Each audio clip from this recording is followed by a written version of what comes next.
Olá, meus queridos.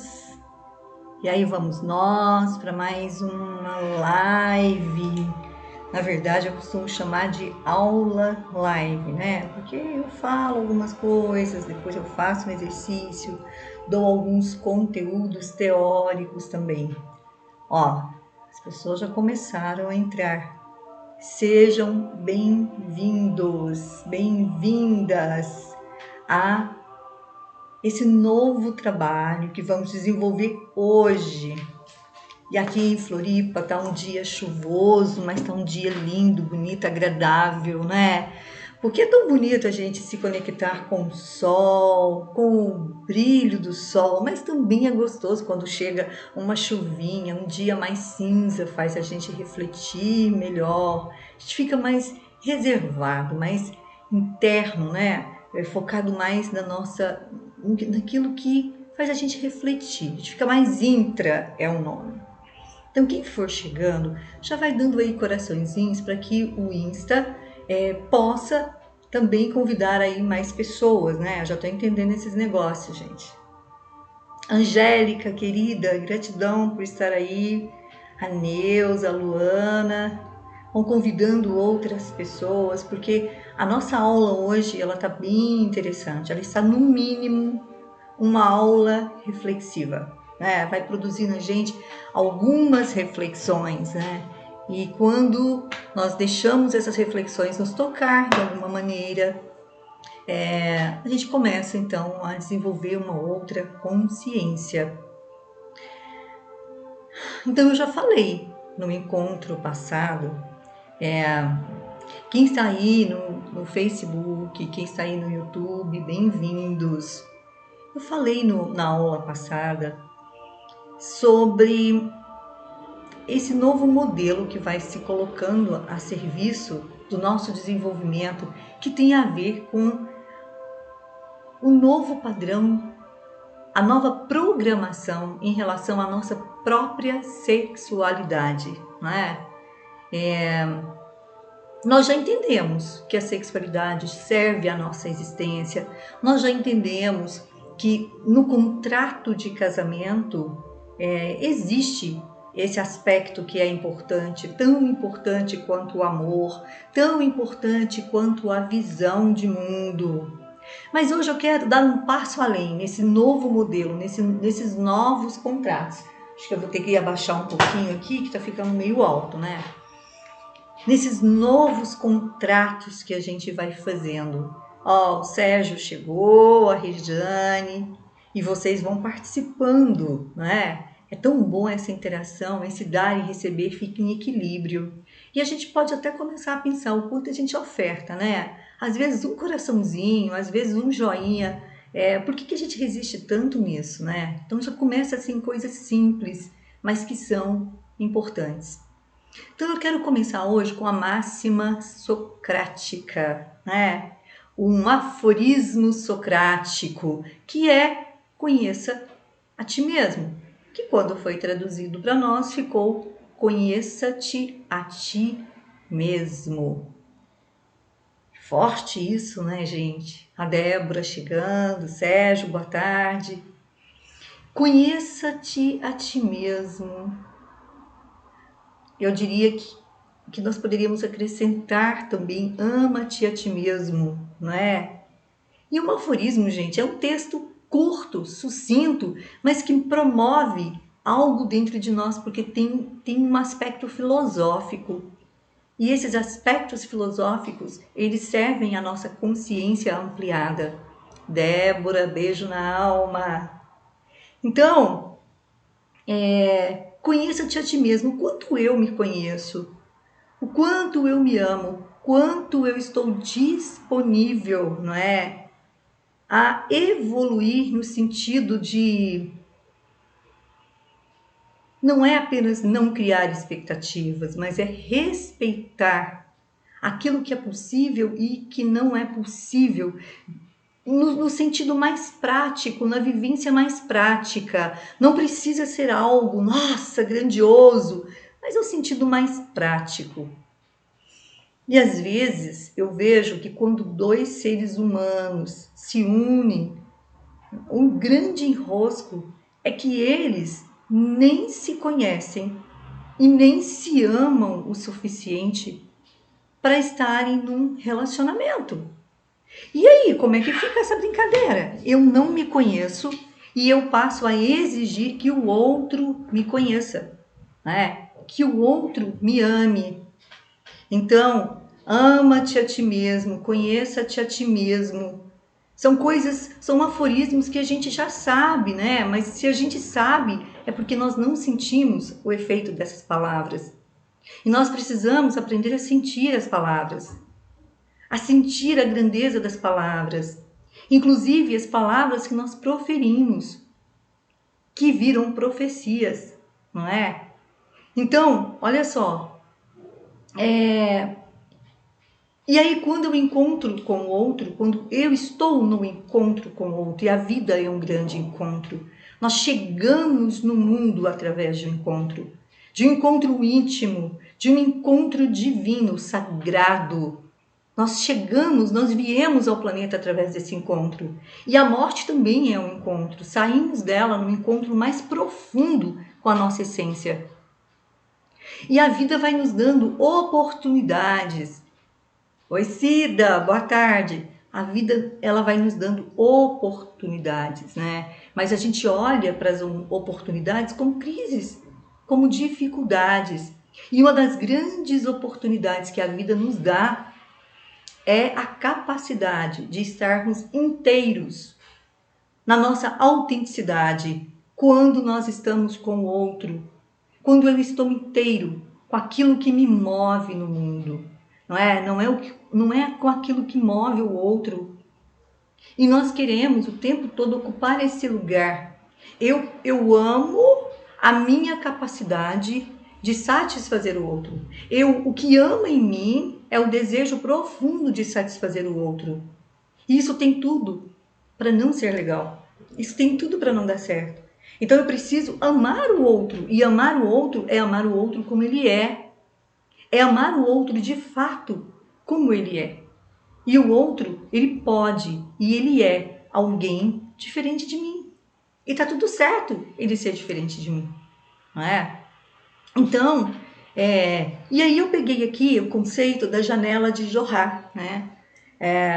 A janela de Johar, gente, foi o Joseph Luft e o Harrington Inga. Em 1955, ele trouxe um conceito maravilhoso para as relações humanas. Eu nem era nascida, né, gente? Mas estava lá ele falando, né, dessa janela que a gente precisa expandir e espiar por ela nas relações.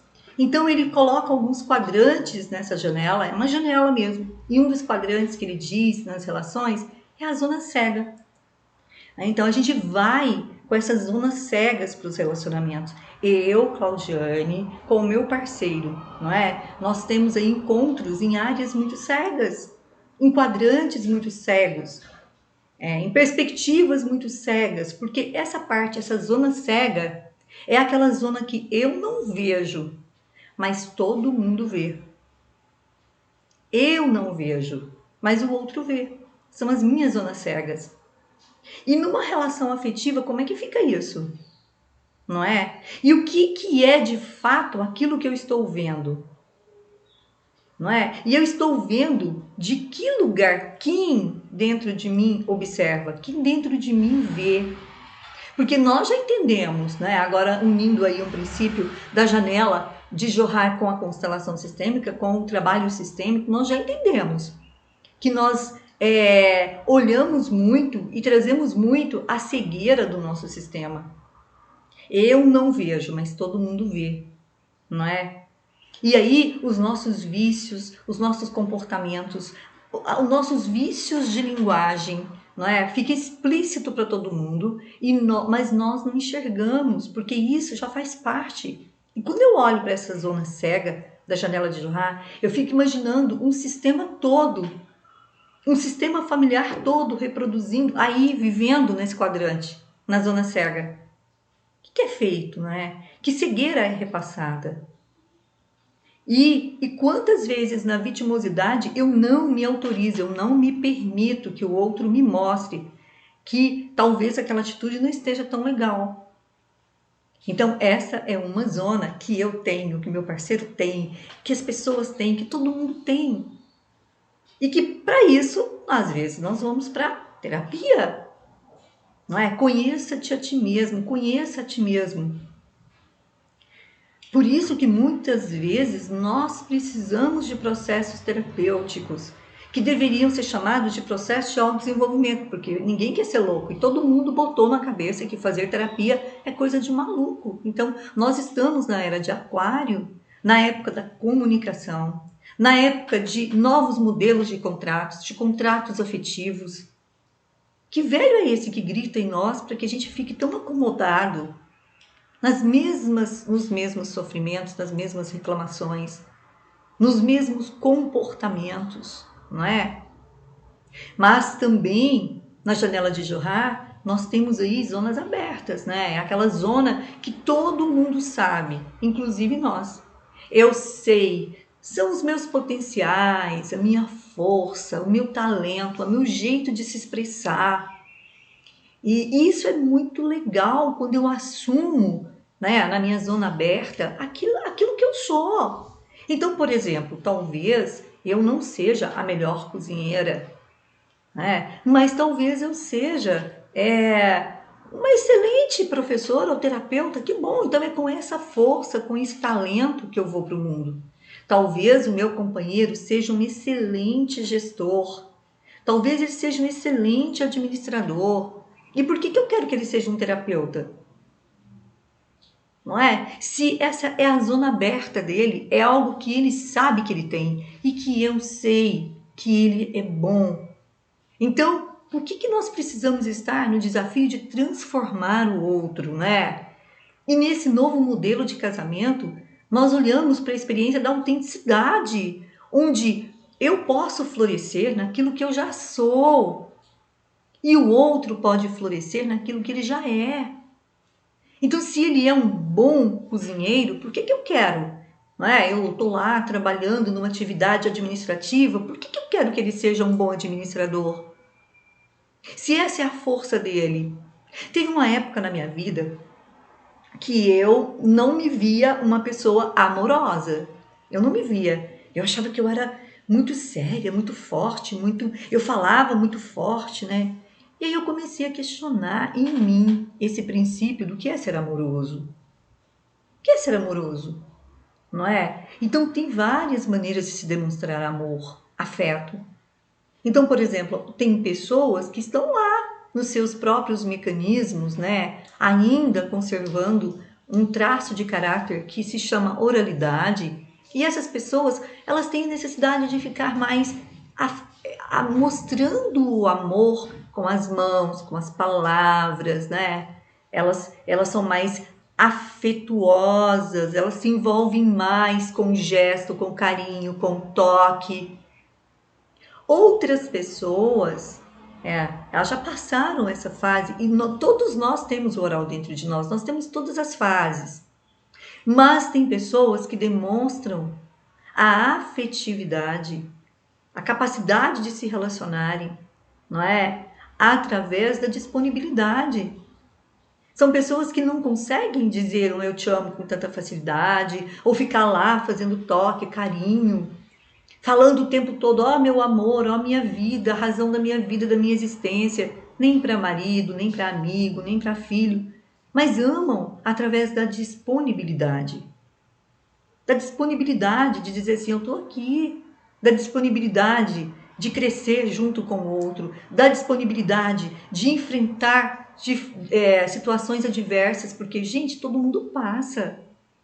E muitas vezes nós pegamos alguns conceitos, algumas teorias, né, principalmente aí da constelação ou da psicanálise, e a gente fica pensando, eu não posso ir lá ajudar o outro a carregar o fardo, né? Mas depende, se eu estou com essa pessoa há um tempo e ele é um grande companheiro, é um grande pai dos meus filhos ou a mãe dos meus filhos e ela está passando por algum momento difícil, eu falo muito isso. Não é digno da nossa alegria quem não suporta as nossas tristezas. os nossos lutos, não é? E às vezes acolher a tristeza também faz parte da relação, né? E dizer para o outro, eu vejo a sua tristeza, tá tudo certo, e eu tô aqui, eu tô disponível, eu estou disponível. Porque relacionamento não é feito na expectativa.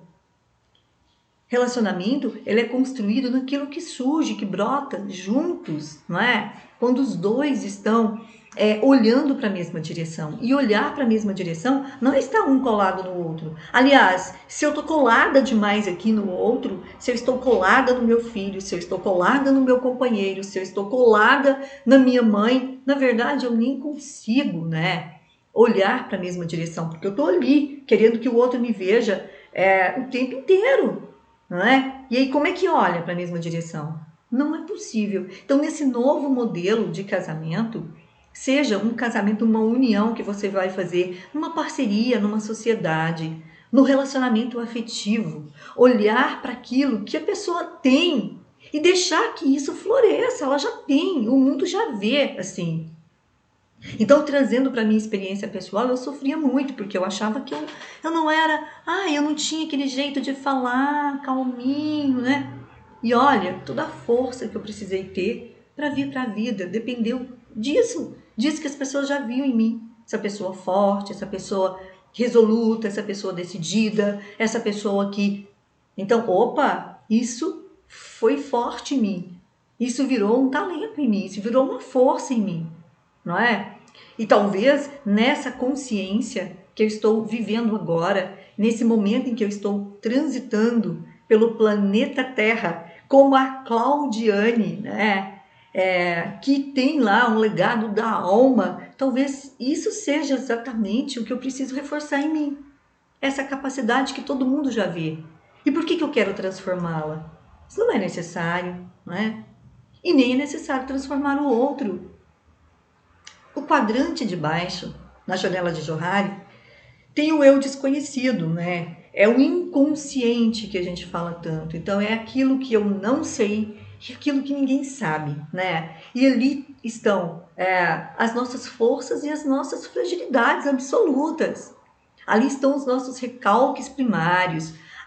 Nessa janela desconhecida, que é o inconsciente, estão as nossas perversões, as nossas maldades, né? Eu acho muito legal na constelação quando eu chego para alguém e a pessoa diz assim, porque o meu marido, ele assassinou as minhas ideias, não é? Ou às vezes tem lá no sistema alguém que matou mesmo. Eu digo, tá bom, mas então você olha e diz, o assassino em mim, o agressor em mim, reconhece o agressor que tem em você. Porque nós somos animais, nós temos instintos, pulsões, não é? Nós temos recalques importantíssimos, conversões importantíssimas nesse inconsciente. E é por isso que nós precisamos clarear esse negócio aí, não é? Porque de repente a gente vê aí um monte de gente maravilhoso, nós vemos pessoas, nós nos conectamos direto com notícias de pessoas caladinhas, quietinhas, que foram lá e mataram meio mundo. Então, esse desconhecido, esse quadrante desconhecido, é o que nós precisamos olhar se a gente quer viver bem. Então, eu não sei, o outro também não sabe, e ele vira sombra, ele vira uma grande sombra dentro de mim. E quando eu não toco a minha sombra, ou quando eu não vejo o mínimo da minha sombra acontecendo, não é? Eu vou surtar. Quando eu entro em contato com ela, eu vou fazer uma desconexão. É um surto quase que um surto psicótico mesmo. Não é quase, é psicótico. Né? E aí, na primeira área, no amor, não é? O que a gente tem que fazer? É clarear a área desconhecida. Nós precisamos clarear cada vez mais esse desconhecido. Ser eticamente aberto, né? Estar mais saudável nas relações. E para isso nós precisamos entender quem somos nós. Quem é esse eu que exige tanto, que às vezes ama o próprio desejo sendo realizado pelo outro? Olha que forte. Eu amo o meu desejo sendo realizado pelo outro. Não é? Nem é no outro, é pelo outro. O outro tem que fazer por mim. Então, nós precisamos começar a olhar para esses modelos, né? Esses modelos, essa zona cega que também nós temos. E dentro desses quadrantes, né? Então eu falei desse eu aberto que todo mundo tem, desse eu desconhecido, né? Mas nós temos também zonas cegas. E essas zonas cegas, né? Que eu não reconheço e que o outro vê, nós precisamos ser humildes e ouvir as pessoas que nos amam. Aprender a ouvir sem se sentir ameaçado. Porque esse novo modelo de relação, ele exige isso. Que você ouça, não é? As pessoas que te amam sem se sentir ameaçado, sem se sentir vulnerável, sem se sentir frágil. Então, isso está lá, quando eu tenho muita resistência em ouvir, né? Como é que a mamãe ouvia o papai? Como é que o papai ouvia a mamãe? Quem me ouvia? Quem me ouvia? Não me ouvia? Como é que eu me senti nessa brincadeira? Como a minha alma se sentiu nessa brincadeira, sendo escutada ou não? Tendo direito, né, de falar ou não, né? Então, eu gosto muito quando eu olho e encontro a minha eterna adolescente em mim, porque ela é irrequieta, contestadora, né? Ela às vezes é impulsiva, ela é criativa. Estou falando da minha adolescente mesmo, né? Da minha donzela adolescente. Ela é tudo isso. Mas tem uma coisa que eu admiro nela: ela escuta, ela ouve, né? Ela está atenta, porque a minha adolescente ela quer prosseguir. Então, ela é observadora, né? Mas ela também aprendeu a escutar. Então, a gente escutar o que o outro tem para dizer, né? Isso também enriquece, engrandece a nossa alma e é importante. Esse novo modelo de casamento, também nós precisamos aprender a sair da vitimosidade, né?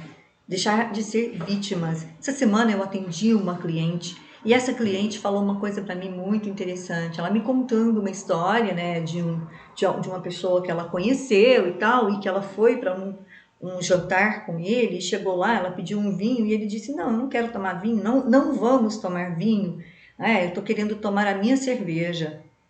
Então, o plural, às vezes, nós, né? Nós vamos tomar uma cerveja, nós vamos tomar um vinho. E aí ela foi pegando essas pequenas coisas, e aí ela não pediu o vinho.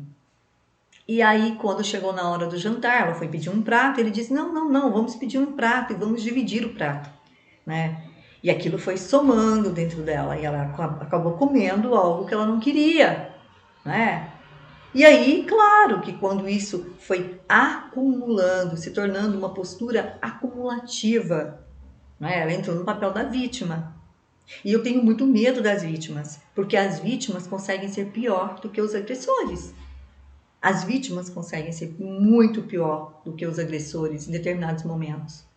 Então, veio à tona toda aquela insatisfação de não poder ser quem ela era. E aí eu mostrei para ela, é uma pessoa extremamente bem-sucedida, uma pessoa que, entre aspas, né, se considerava um pouco empoderada. Então, por que eu não posso eu pedir aquilo que eu quero, né? Por que eu tenho que deixar para o outro até a escolha daquilo que eu vou comer? Então, tem uma vítima aí. Eu já escuto uma vítima aí. E quando ela joga para fora toda aquela insatisfação, aquela fúria, as vítimas fazem isso. Porque as vítimas, elas ficam presas ao trauma vivenciado pela própria pessoa, por ela própria, né? Ela mesma vivenciou isso lá na infância. Vários abusos, não só sexuais, mas emocionais, né? Roubo, algum trauma severo, algum acidente, ela fica presa lá.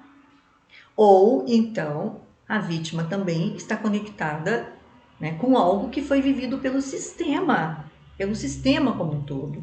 Então, quantas vezes nós entramos com esse personagem nas relações, no velho modelo do casamento, né? E como é que a gente pode sair desse papel da vítima para aquele que assume as próprias dores, assim como aquele que assume os próprios desejos, aquele que assume aquilo que é bom para si.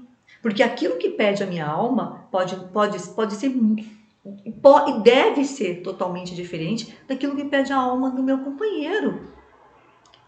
E isso não é bom ou ruim, né? Essas são as diversidades, são as diferenças que se tornam complementos dentro de uma relação afetiva, que precisam se tornar complemento, ao invés de ameaça eterna. Então, e os traumas, né? As vítimas, elas se tornam manipuladoras, e isso é inconsciente, elas não se dão conta, né, do grande sofrimento real que elas vivem, que é a clausura que esse trauma fez na vida delas. Elas não conseguem desenvolver outro tipo de personagem. E aí, elas querem que todo mundo fique ali, como salvadores, e é muito pesado. E elas reclamam, né? As pessoas vitimizadas, elas reclamam, nada tá bom, você nunca consegue agradar, você nunca consegue dar para elas. É um saco sem fundo, né? E por isso é pesado, às vezes, conviver com isso. E tem um grande constelador que diz que trabalha com traumas, né? E ele fala que trauma é uma parte daquilo que foi desagregado, não é? E a pessoa fica no medo de lidar com aquilo que é real. Então também tem a ver com essa desagregação, com essa desagregação, né? Então eu misturo o que é fora com o que está dentro. Então tudo que está fora começa a me afetar profundamente, porque tem ganchos aí, faz ganchos, né? Então eu consigo perder o limite total daquilo que está fora com aquilo que está dentro. Então o que está fora me ameaça, o que está dentro me ameaça, e aí eu vou criar uma grande paranoia, e é aí que vem os ciúmes, é aí que vem a perseguição, é aí que entra aquela dinâmica que eu falei. Se eu não posso ser feliz, o outro também não deve ser feliz. Se não é comigo que ele vai ficar, não é com mais ninguém, não é? Então é o momento em que a vítima se torna perseguidora, não é? Recentemente eu estava pensando nos meus próprios processos, porque terapeuta também é humano. Aliás, terapeuta é muito humano, né? E terapeuta tem lá todos os seus problemas, todos os seus conflitos. Nas minhas reações, né? Que eu gosto quando traz o conceito das ab-reações, né? O exagero dentro de uma reação, que muitas vezes a gente se torna vítima, até para a gente ficar superior, né? Então é o meu sofrimento. Você não imagina, você nunca passou por um problema como o meu. O meu problema é enorme. Você não tem noção, né? E isso chega para mim porque eu escuto muitas pessoas assim, querendo medir o tamanho do problema. E elas ficam grandes com o próprio destino. Elas ficam grandes com o sofrimento, né? Elas ficam poderosas porque elas têm um sofrimento maior. Então, e a vítima, ela ganha algo, não é? Ela ganha o olhar, né, daqueles que a consideram inocente também e trágicas, né? Então, e elas começam a acreditar, não é, com a ajuda do outro, que elas têm o direito de ferir o outro. E elas são validadas quando elas contam o tamanho do sofrimento delas, o tamanho da dor, o tamanho da violência, do abuso que elas foram submetidas, não é? Então, exatamente, eu trabalho em um salão, a Joelma falando, né? As clientes disputam doenças e através de tanto sofrimento eu consigo ser vista. Talvez seja exatamente assim que eu consigo ser vista, né? E aí eu fico muito grande e as pessoas começam a ter pena de mim. E é claro, gente, que isso é tudo inconsciente. E quantas vezes nós nos colocamos nesse lugar, no velho padrão de relacionamento, não é? Adoecendo, se tornando muito doente, para que o outro não nos abandone, para que o outro fique, para que o outro tenha pena, né? Para que o outro não me deixe. Se aí uma criança traumatizada, com medo do abandono, uma criança que não foi vista, que não foi respeitada, que não foi amada, que foi abusada, né? Então ela começa a se desconectar, porque ela tem um medo de lidar com o que é real, né? Com a possibilidade de que o outro deixe de amar e que ela precise sair daquele ninho e voar. Então é muito interessante quando a gente olha por essa expectativa, por essa perspectiva. E tem ainda o trauma que é causado por uma mãe que já foi traumatizada, ou uma mãe enlutada. Eu fiz uma live falando disso, né? Os tipos de mãe. A mãe traumatizada, a mãe enlutada, a mãe prostrada, não é? E aí, e quando a gente se depara com essa dimensão dessa vítima, o que o personagem da vítima está fazendo dentro das nossas relações, gente, por favor, está na hora de buscar um tratamento, está na hora de buscar uma ajuda. Conheça-te a ti mesmo, não é? É socrático, pensamento socrático, não é? Em Delfos, tá lá, conheça-te a ti mesmo, oráculo de Delfos. Isso, quanto tempo isso foi falado, profetizado, então tá na hora da gente assumir o papel, né, de autor da nossa própria existência, daquilo que a gente quer nessa nova relação, porque nessa nova era vai ser exigido muita comunicação, vai ser exigido dos casais muita sensibilidade, vai ser exigido um outro tipo de sexualidade, né? E olha que a nossa sexualidade, ela nos traz muita luz, mas ela também nos traz muita sombra. Se a gente parar para pensar, não é? Antigamente as virgens eram sacrificadas, né? É o sacrifício que se faz dentro da sombra da sexualidade, né? Quantas coisas são feitas em nome de sexualidade? E a sexualidade, ela também tem esses quadrantes. Tem quadrantes abertos, quadrantes cegos, né? Quadrantes que você inconscientes, tá? Então, a sexualidade, o tantra é muito bonito, depende do que você está fazendo, com quem você está fazendo, qual é a intenção, porque energia sexual é uma energia. As magias negras são feitas com energia sexual. E quantas pessoas aí buscando autodesenvolvimento espiritual sucumbem na energia sexual? Sucumbem totalmente pela sexualidade. Porque a sombra, não é, da nossa existência e a luz da nossa existência passa por essa energia sexual. E nós vamos ser testados nela. E esse novo modelo de casamento, eu disse que é alquímico, não é? Porque vai exigir de nós essa transmutação de níveis profundos. Vai exigir comunicação, vai exigir sensibilidade, vai exigir que a gente clareie as nossas sombras, para que a gente de fato possa amar integrado. Então eu não preciso amar e provocar uma traição. Traição é um grande desrespeito. É tão desrespeitoso que dentro da consciência sistêmica, se isso se torna um padrão, né, você tem que ir lá equiparar, porque senão acaba. A traição é um sinal de que há algo acontecendo. Mas se você não olha, isso vira um padrão repetitivo, né? Por que você precisa fugir da intimidade? Por que você precisa amar o seu desejo de estar sempre penetrando o novo? Como assim? Né? O que aconteceu na história com a sua mãe? E esse novo modelo de casamento vai exigir isso, essa transmutação, essa transformação, esse florescer, não é?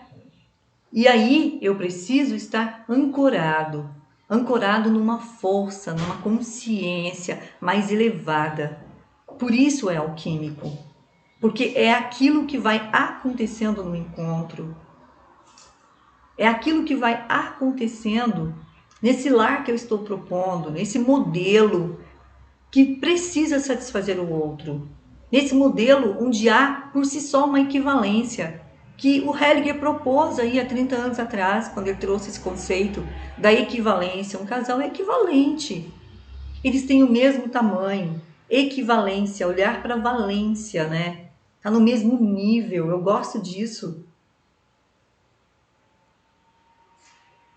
Então, porque senão nós já aprendemos a nos unir, a nos vincular e já entendemos que não morremos ao desvincular. Mas antes da gente fechar a porta definitiva, é uma das coisas que eu percebo, né? Quando a gente não coloca limites saudáveis, quando a gente vai lá e não tranca a porta daquilo que nos incomoda e resolve realmente, né? Resolve. A gente tranca a porta da pior maneira possível. A gente tranca a porta, bate, fecha, sai, vai para a vida e aquilo que nós trancamos fica dentro de nós. E eu posso estar no Brasil, na Itália, no México, no Peru, né, na França, no melhor lugar do mundo, que eu tranquei um sentimento dentro de mim que não foi resolvido. E esse sentimento vai me adoecer e vai apodrecer a minha relação. Vai virar um tumor, um câncer na minha relação. Por isso que o desafio desse novo casamento é fazer a transformação na união. É fazer a grande transformação na união, na presença, não é? Na presença da força de cada um. E quando eu falo força, não é uma força física, é uma força invisível que conduziu aquela relação, aquele encontro. E se eu olhei e entendi que aquilo é grande demais para eu resolver, eu caio fora.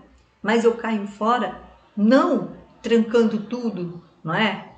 E não resolvendo, não desejando olhar como adulto. E quando eu tranco aquilo dentro de mim. E quando eu tranco, eu me tranco. E quando eu me tranco, eu tranco a minha sexualidade.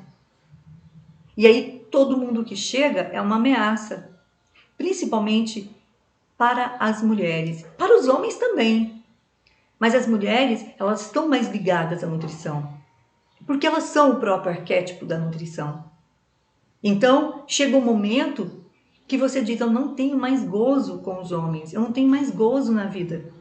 Porque tudo isso ficou trancado, você fechou a porta, virou as costas e não resolveu.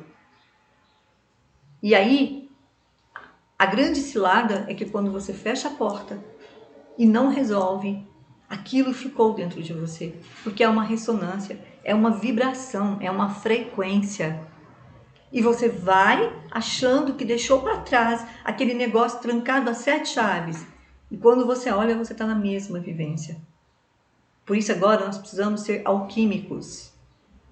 Nós precisamos dessa experiência. Nós precisamos compreender que nós estamos na era de aquário, da sensibilidade, da mudança de paradigma, da mudança de frequência. Nem chegamos na era de aquário. Fizemos um pequeno movimentozinho assim e olha tanta coisa que nós estamos passando. Porque para quem está chegando agora e não ouviu ainda eu falar, né? O que define a era de aquário? Nós estamos na era de peixes. Existe em Veneza um relógio que marca astronômico, que marca as eras. E cada era tem aí 500 anos, não sei ao certo se é 500 anos, mas é alguma coisa nesse sentido. E agora, a primeira vez, né, que a gente testemunha nesse século aí, né, o relógio fazer um pequeno movimento para ficar mais próximo à era de aquário. E olha o que deu. E olha o que deu. Então, o novo casamento vai exigir que eu me conheça. Que eu vá conhecendo os meus pontos cegos, os papéis que estão dentro de mim, a vítima, a criança ferida, abandonada, né? E que eu reconheça também qual é a força do outro. Aquilo que o outro faz que é bom. Aquilo que o outro faz que eu admiro, não é? E não ficar o tempo todo buscando defeitos para que o outro me abandone e eu possa justificar legalmente. Né? Ainda justifico legalmente o quanto o outro era cretino. E na verdade o outro só espelhava uma parte minha que não queria mais permanecer naquela relação. Então, esse novo modelo de casamento é o modelo da sensibilidade, da nutrição, da alquimia, da espiritualidade, não da religião. Ontem eu ouvi uma coisa tão interessante, eu li uma coisa tão interessante, né, que eu não quero nem entrar na questão religiosa aqui, mas era assim, não foram os gays, os casais homoafetivos, não foram os negros, não foram as prostitutas, não foram aqueles que não são bem educados, né, que crucificaram Jesus, foram os religiosos. Foram os religiosos. E agora a gente está vivendo a experiência de uma espiritualidade aberta, uma espiritualidade que inclui tudo, uma espiritualidade que está ligada ao sagrado, aquilo que é sagrado para mim, aquilo que é sagrado em mim, aquilo que é sagrado no outro, não é? Então, olha que maravilha. Mas nós precisamos nos conectar a essa dimensão sagrada, essa dimensão e criar aí, né, experiências mais sagradas, mais espiritualizadas, né? Que pode vir com aquilo que você crê, pode vir com uma crença, pode vir com uma religião, pode vir com tantra, mas ter também o casal, essa dimensão sagrada, ok? Então eu quero fazer um exercício com vocês hoje, mas só se vocês falarem se vocês estão gostando, porque senão eu vou ficar caladinha, não vou falar mais nada, vou ficar muda. A Ana já está falando aqui, ótima reflexão. Obrigada, Ana. Sim, a Sara aqui falando também. Ok. Eu vou fazer um movimento com vocês. Quero que vocês fechem os olhos. Se conectam agora. Façam uma conexão. A Simone, Joelma, muito obrigada. Então agora, entre em contato com a sua luz. Eu sempre peço para enxergar uma luz lilás, violeta, rosa. Hoje não. Quero que você veja, sinta e perceba qual é a cor da sua luz.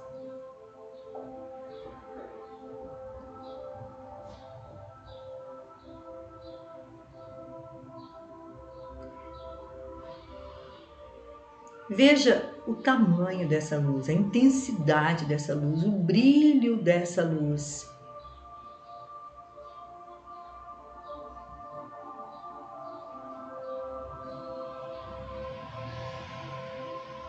Quem era você enquanto ainda estava conectado ao cosmos, à totalidade?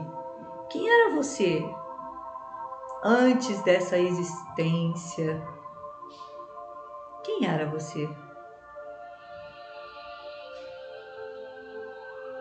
Quem era você antes dessa relação? Quem era você antes dos seus traumas?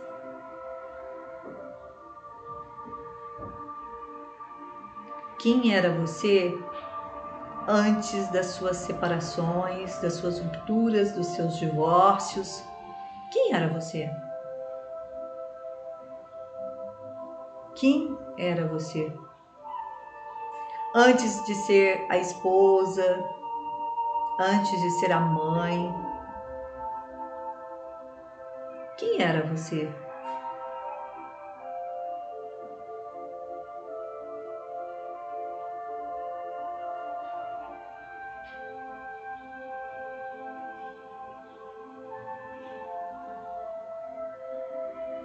Quem era você na infância? Quem era você com seus amigos, com a sua crença, com a sua religiosidade, com seus aspectos sagrados? Quem era você?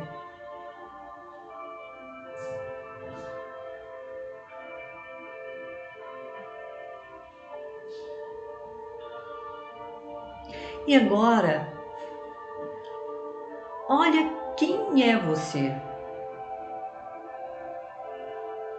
Vivendo a experiência amorosa com esse parceiro.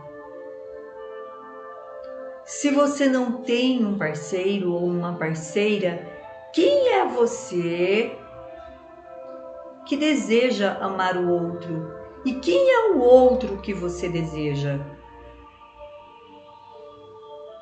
Porque estamos na era de Aquário, na época espiritual, e você pode pedir o seu amor com confiança. Então agora visualize Quem é você nessa relação que você está vivendo hoje, nessa experiência amorosa, sexual, transpessoal que você vive agora?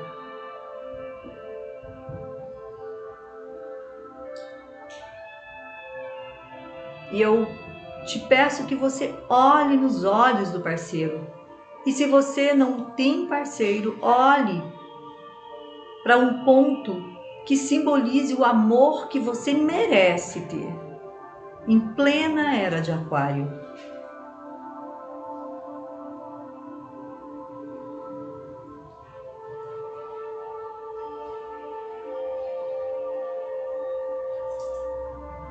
E sinta mesmo. Se você precisar, pode tocar o seu coração. Sinta o quanto o seu corpo físico está disponível para ter prazer com esse parceiro, com essa parceira, ou com o parceiro que você encontrar.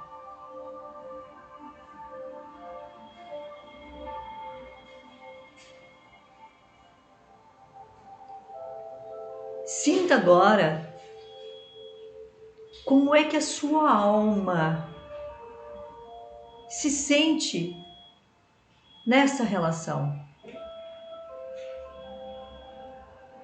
A sua alma te autoriza nessa relação.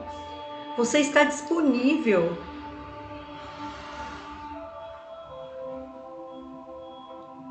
cuidado com os resgates. É minha alma gêmea, eu encontrei essa mulher na outra encarnação. Como foi o desfecho dessa história na outra encarnação? O que vocês vieram para cumprir agora? Estão conseguindo cumprir? Você reconhece essa alma? Você reconhece esse amor? E o quanto você está disposta, o quanto você está disposto a fazer diferente? Como é isso para você?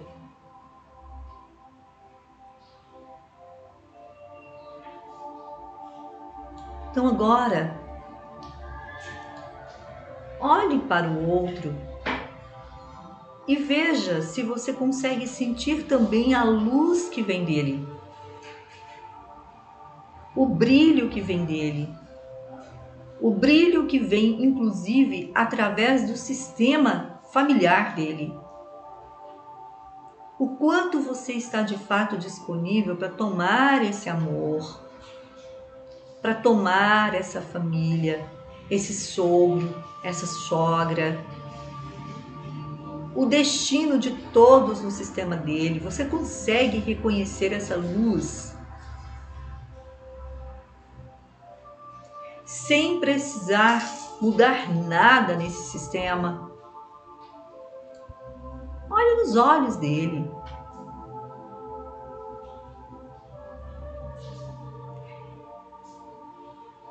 E se você reconhece que é ele,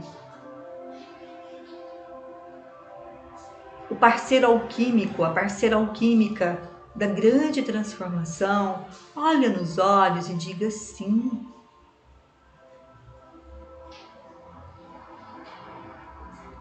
Mesmo sabendo que há tantos pontos cegos, inconscientes, eu te vejo. E tem lugar para todos os desafios que essa relação irá nos apresentar. Eu tomo agora esses desafios como oportunidades, grandes oportunidades. Mas eu permito que você não seja o meu bebê e nem eu me comporte como o seu bebê. Eu fico com o que em mim é adulto e permito também que você floresça igualmente como adulto.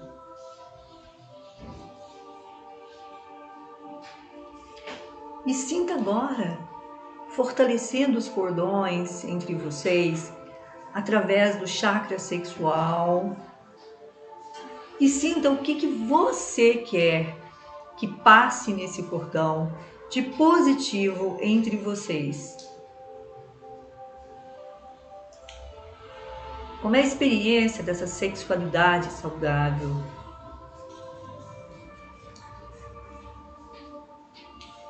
E fortaleça agora essa união através do plexo solar.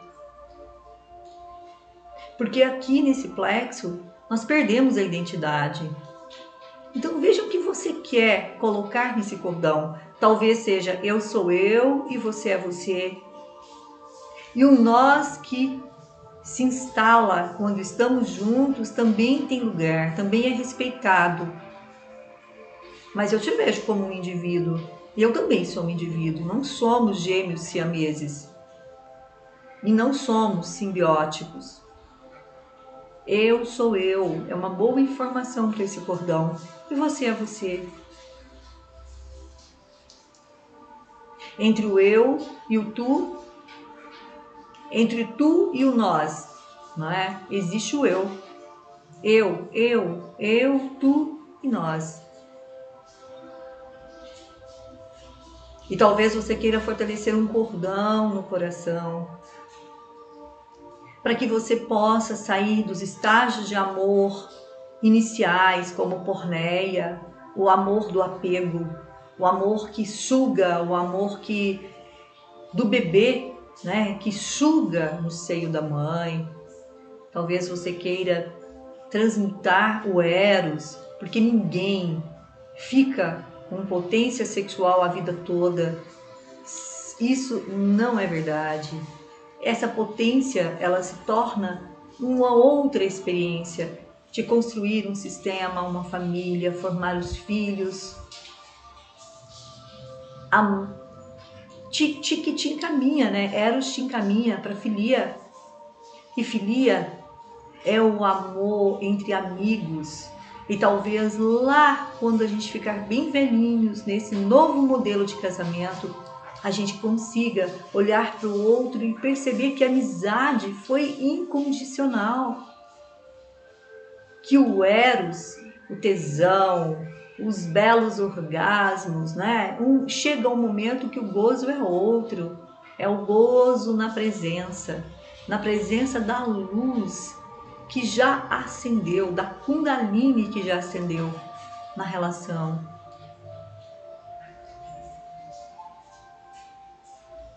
E você então pode ir para o amor incondicional, que é amar o outro, a lembrança do outro, o legado do outro incondicionalmente.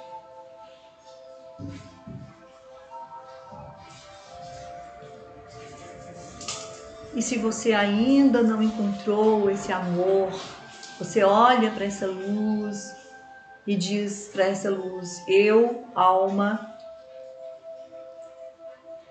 me permito agora me conectar à vibração do amor maior, do amor adulto que eu tanto busco e que o universo disponibilizou para mim. Eu me conecto agora com a minha capacidade de encontrar esse amor tão adulto quanto eu, tão disponível quanto eu estou.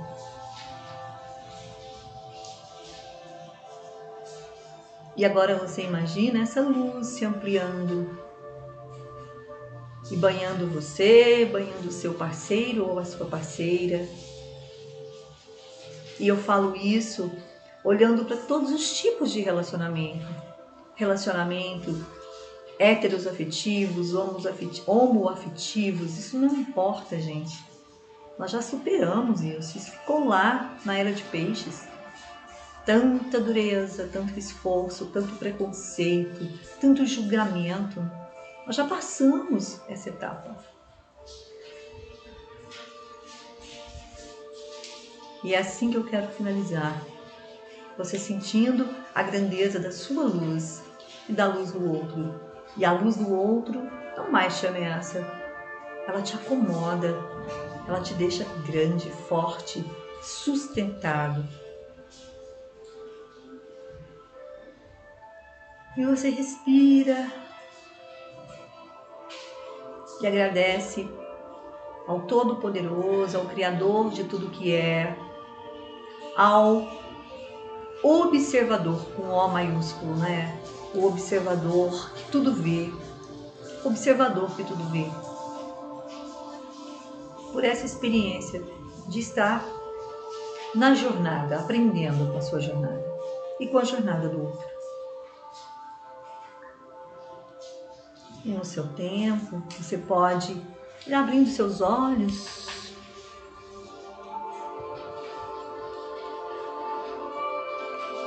se você sentir vontade de colocar aí no que te toca essa vivência uma palavra para nos presentear enquanto a chuva cai e transforma essas sementes que vocês de emoção, né, que possa florescer essas sementes, que você possa receber isso que você tanto vem buscando. Talvez o seu eu cego nem consiga, mas talvez o seu lado mais espiritual está usando alguns recursos para te fazer se conectar com a sua própria luz. Ok? Quem pode nos oferecer aí uma palavrinha? Lembrando que toda terça-feira eu tenho um grupo que chama Expansão do Ser. É um grupo de estudos e de movimentos da alma. Nós não estudamos apenas constelação, nós também estudamos a expansão do ser como um todo. Quem quiser participar, basta me chamar no direct, ok? Basta me chamar no direct, toda terça acontece das 19h30 até as 21h. Não estou muito interessada se tem 10 pessoas, 30, 40, né? Se aparecer 3, 5, a gente faz o movimento do mesmo jeito, ok? É a minha maneira também de ofertar alguma coisa. Joelma não consegue ver a luz, tem que olhar para a criança, né? Por que a criança ficou na sombra? Por que a criança ficou na dor? Ok? Amor, sementes de amor, sementes de sombra também faz sentido, não é? A gente precisa buscar um sentido, mas tem algum sentido. Ok, gratidão enorme e nos encontramos na próxima terça-feira, 12h07. Beijos na alma para falar sobre a nova era do casamento, as novas relações afetivas, um novo jeito de amar. Fiquem ligados, a gente vai crescendo juntos, ok? Beijos na alma, Cafu.